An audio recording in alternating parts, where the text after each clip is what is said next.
Hey guys, Avar here. Today, I'm flying one of the best 5.7 fighters in the game, the Yak-3 VK-107. What makes it so good is the performance. It's faster than something like a 109K4, while also having better turn rate and firepower, making it an absolute menace. I have a long 1 versus 4 carry against Japan today, where things get down to the wire and I have to switch between energy fighting and dogfighting tactics, so keep watching to the end. But wait, if this thing is such an excellent plane, why isn't everyone already spamming it out? Well, that's because of its bigger brother, the Yak-3U, which is essentially the same thing but with a bit more power. It does have altitudes where it has less thrust, but it's also tech tree, meaning that even if you haven't already ground out Russia, you can get your hands on the same playstyle with just a few hours of grinding. However, you will be giving up the premium bonuses, so it's your choice. This plane has Shavaks that often kill with just a few rounds, with their only drawback being the relatively low ammunition pool, and the awkwardness of this plane once it gets fast, combined with the low rip speed of the Yak series. However, this plane handles smoothly once you get below the compression speeds, and it's an absolute dream to fly once you get in the zone. Enjoy. In this match, I'll be doing a good deal of boom and zoom, as well as energy fighting against multiple opponents who are cooperating with each other. And while we're flying, I want you to think about how you would have played it, and what you would have done differently in this scenario, because no one is perfect, and I do make a few mistakes. We'll see how this aircraft stacks up to the competition later on, but for now we're on Mozdok, which is basically an arcade-sized map, and the enemy team has showed up in force. They're mostly Japanese planes, which is going to make them annoying to deal with. So I start turning in. I want to play aggressive. I want to see if I can possibly force these guys down and get something done. The enemy Ki-4 was my first target. My plan was to kill him and then run away. Fortunately for my team, and unfortunately for me, he died the second before my shells hit him, and now I am forced to extend as I don't want to get caught up with these Japanese planes. So I pulled a hard right and created separation from the enemy group to hopefully isolate the J2M from his teammates and kill him that way. My team is not in an advantageous spot. Therefore, I can't depend on my teammates, and I will be trying to isolate 1v1s as often as I can throughout the rest of this match. The problem is the Seafire, who is going to throw a spinner in the works in a moment here. For now, I turn back towards the guys engaging my BF-109, as I don't want to let his death go to waste. I want the J2M, but the Zero sees me at the last second, starts trying to dodge the head-on. I switch my focus and gifted him a ticket to the hangar. Kill number 1. That leaves me in the cage with the J2M and the incoming Seafire, who will third-party me if I try to 1v1 the J2M, and therefore forces me to break off the engagement. I'm sorry, but it turns out we're not getting married. So I go towards the Seafire. I'm going to duck the head-on by going left of him, and I'm going to make him roll over me, so I go underneath, pull back up. It's a little bit sketchy, but I dodge his guns, and I get away. This is a pretty precarious position. If the Seafire had turned for me, I think he would have had enough speed, and I might have been dead. However, he continued for my 109, so he trash cans the 109 with one of the worst 5-3 planes in the game, and then trash cans the other 109, and ends the fighter teammate's story. So I'm going to be forced to turn in for the J2M here. Now, I am going to get sparked. However, the Yak-3, in most Russian planes, they have a thing where their wings often do not fuse HE shells, so I'm not sure if that spark actually connected and it just simply did not fuse the shell. But I am able to pull in due to having a smaller turning circle, due to having a very nicely handling plane, and I continue on. Now here is where I'm going to make the first, what I would say, major mistake of the match. I'm going to be going towards these two guys. I'm going to hover over them to establish my position, and then I'm going to turn back in. Now, I believe the A7M, and I chose to go for the F4B down low. However, I don't believe that this was the right play looking back on it. The A7M is higher, and, well, it may be a lesser threat than a competently flown 4B. It's only a little bit less so because it's very annoying to kill. It just basically doesn't stall out. It's hard to energy trap. It's hard to go head-on with if he's just full commits the head-on. Whereas the 4B was lower, and he didn't currently pose a threat to me because he didn't have enough energy. However, I knew I could kill him in one pass, while the A7M was more likely to soak up my rounds or dodge them entirely, so I went for the 4B and killed him. This was not the play to make, and it will cost me a bit of time, as you will soon see. For the moment, I had been forced to run away by the J2M, who put the fire out, because of course he did, and he sprayed at me. However, he was engine damaged, and he just J'd out. So thank you for the kill, Mr. Chaos Elemental. I greatly appreciate it. So, this is what I mean when I said that going for the 4B was a mistake. The A7M is now chasing me, and it is a plane that I want to handle with kid gloves on. Now, you could make the argument, conceivably, that I should have turned back for him, simply accepted the risky head-on rather than taking all this time, and if I had taken less time, then I might have been in a better position to deal with what came next. However, the A7M2 possesses a frankly legal amount of firepower, and it turns like a Spitfire LF Mark 9. If I make a mistake in the head-on, I am dead, and if I had simply killed him while I was distracted, or rather, while he was distracted, I would have been able to clean up the 4B very easily, and then I would have had one less enemy to worry about, and I would be able to assume an offensive posture right now rather than having to run away. Fortunately, there is a method to my madness, or perhaps a madness to my method. It's probably the latter, given that my friendly 190 has gone down, and I am now all alone except for a TU-2. If I can run away in a shallow climb for long enough, I will build an energy advantage over the A7M, and I will be able to energy trap him, which is what I'm trying to do. And while I have time to extend, I have time to talk about why the VK-107 is perhaps the best 5.7 premium fighter, but if not, definitely in the number 2 spot behind one of the planes that I'm about to mention. This thing has hot competition. There are 3 planes I feel are worth bringing up. The American Spitfire, which is identical to the Plagius LF Mark 9 that I covered in one of my previous videos, the Doug 335B2, and the console-only F-304B. Now, out of those 3, the 335 is the one that I consider to be the most meta, possibly more so than the VK-107, because it has an air spawn and has a truckload of guns. That thing can go in, and it can clear out entire teams early game, and if I was flying it in this match, this entire 1v4 scenario might never have happened because I might have been able to clear out their entire fighter core in 3 head-ons, just like as though I will be forced to go into with the K-83 in a moment. However, the 335 doesn't have a whole lot going for it besides the guns, the speed, and the air spawn. It just doesn't turn very well, and it doesn't have a lot of climb rate late game. Those things that I just mentioned are very potent in combination, but the later the stage of the game, the harder it is to perform as the 335, as it suffers from overheating and also has poor climb rate, meaning that as you have to deal with single engine fighters above you, things become increasingly rough. It is meta, and it can farm a high win rate and a lot of silver lions, but it can be countered in the late game. Meanwhile, the VK-107 and the Spitfire are essentially the 5.7 boogeymen put there by Gaijin to ruin your day. They both have excellent climb rate, but the Spitfire has worse speed and retention in exchange for much better turn rate. You can stay alive longer in rough situations if you have more speed and retention, but a lot of people enjoy being able to outturn nearly everything that they fight. The main issue I have with the Spitfire is the gun placement. It's a little bit awkward out in the wings, and while the twin Hispanos do great damage when they hit, they have a large spread, and you'll be wasting shells when shooting outside of your convergence, whereas the nose-mounted Shivaks on the VK have the same number of rounds per gun, but you'll have a higher hit rate as long as you can aim. Now, there is one other consideration. The VK-107 is a worse 3U in most regards. It has better performance between 4 and 6 kilometers, but that's really the only area where you're better. In every other area, the 3U is superior.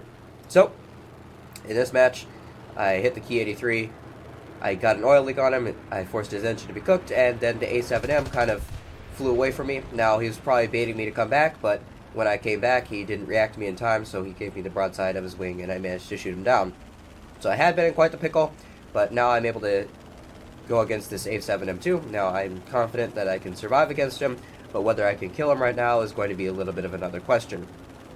So, I turned down onto a 6. I had plenty of energy after killing the last guy, because this plane holds onto its energy quite well, and I will be chasing down after him.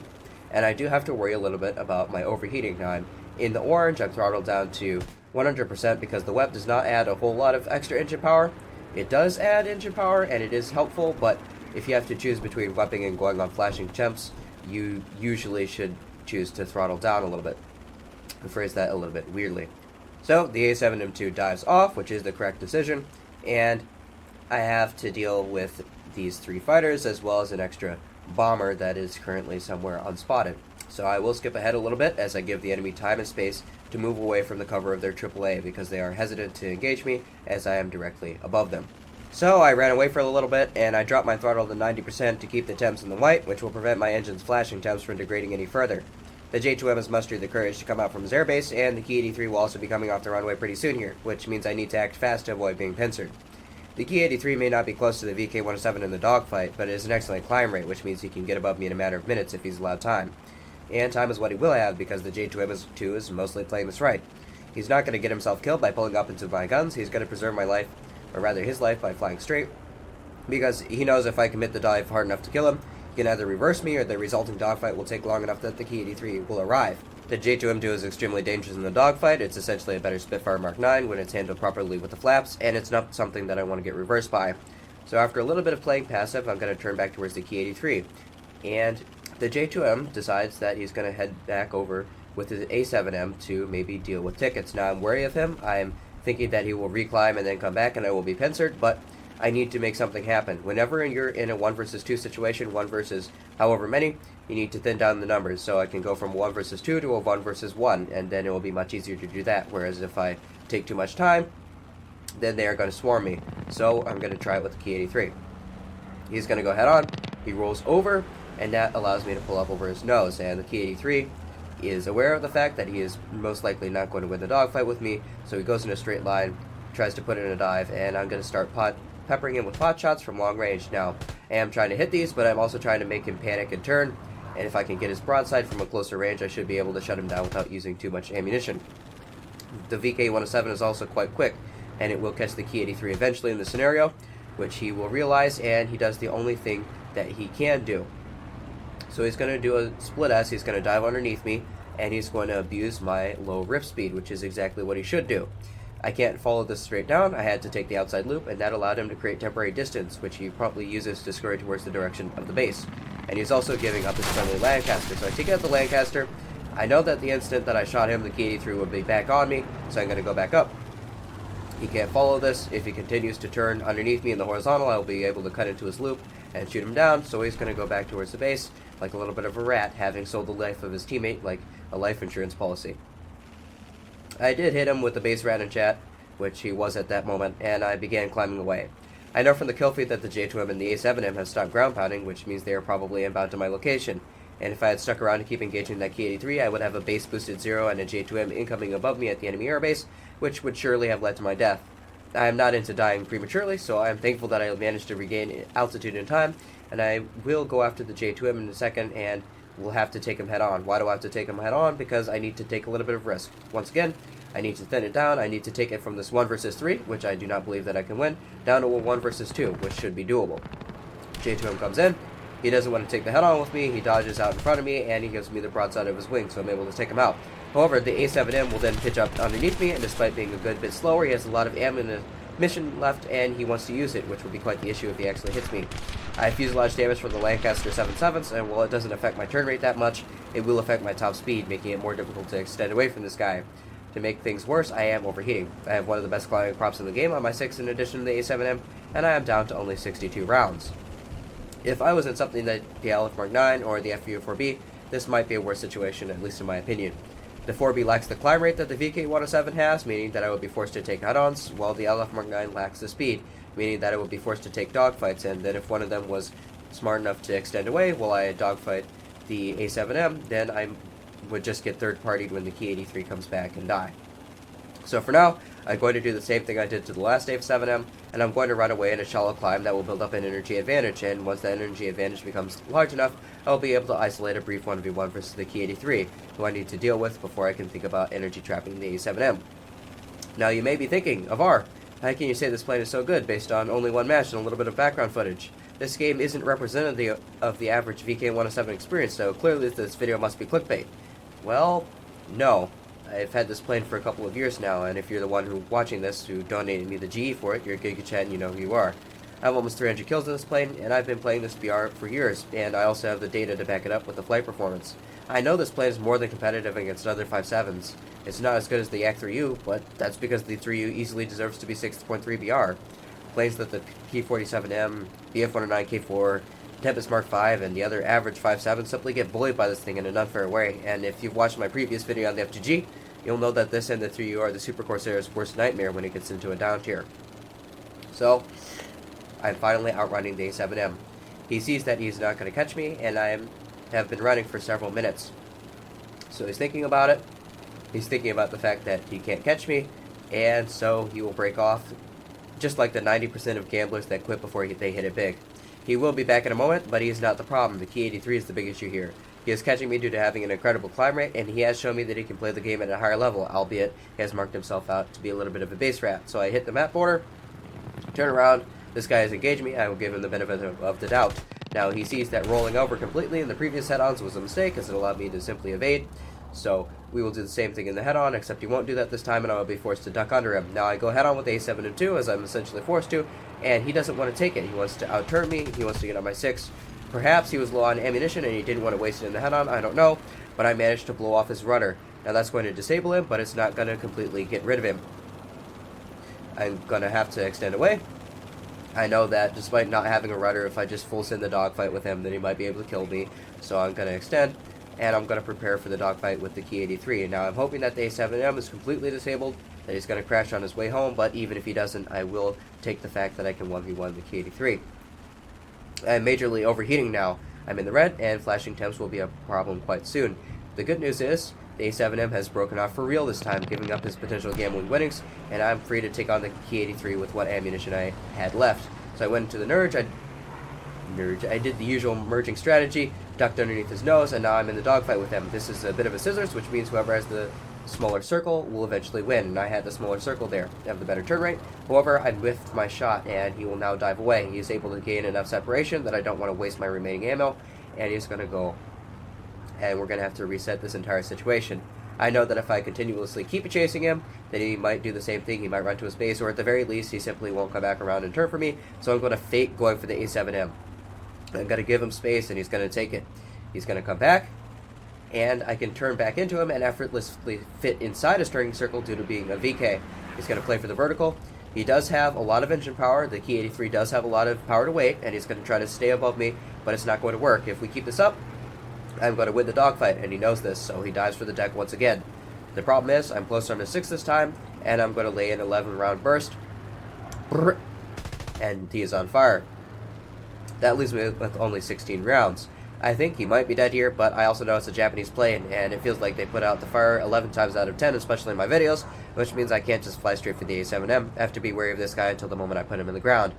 But in the event that he does die to the fire, I want to be in position to get at the A7M, so I briefly fly straight to run him down, while admitting in the chat that the VK is kind of busted. And yes, he put the fire out, just like the last Key-83 that I set on fire. It looks like he ran out of fuel, or both engines have been very damaged, as he no longer seems to have any power. But I don't want to risk him turning around and blowing me out of the sky, so I'm going to pull around and secure the kill. First pass missed. I wasted another 11 rounds over his head, but all I have to do is go back up, flip over, and then take his wing off with 5 rounds. So turn over, get on a 6. He's practically already dead anyway. I don't know why I wasted the ammo here, but he goes down, severe damage. Shivaks are absolutely nasty. I'm going to hit him with a U-Tron in chat, because he really did after his brief excursion as a base rat, and then I'm going to extend away. I don't have any ammunition left. I'm going to get back to my base as soon as possible so we can both reload, and then I can come out and deal with the A7M. I am confident that I can do it, but he crashed himself as he attempted to land, or maybe he gave up. So I hope this match showed off the capabilities of the VK, as this is one of the best places to fly when you're being put under pressure. So, would I pick this thing up in the May sales? Well, it majorly depends on whether you've already ground out Russia, and how much you actually want the VK-107 playstyle. I quite enjoy it. I especially like the way that this plane actually looks, which is one of the reasons that I picked it up. I'm a very subjective person, but you don't have to. You can always use the same tactics on the Yak-3, and they will work equally well or better. If you liked what you saw, hit me with a comment, because I love to see it. I've linked my Discord in the description for anyone who wants to join my small community, so have fun, and I'll catch you in the next video.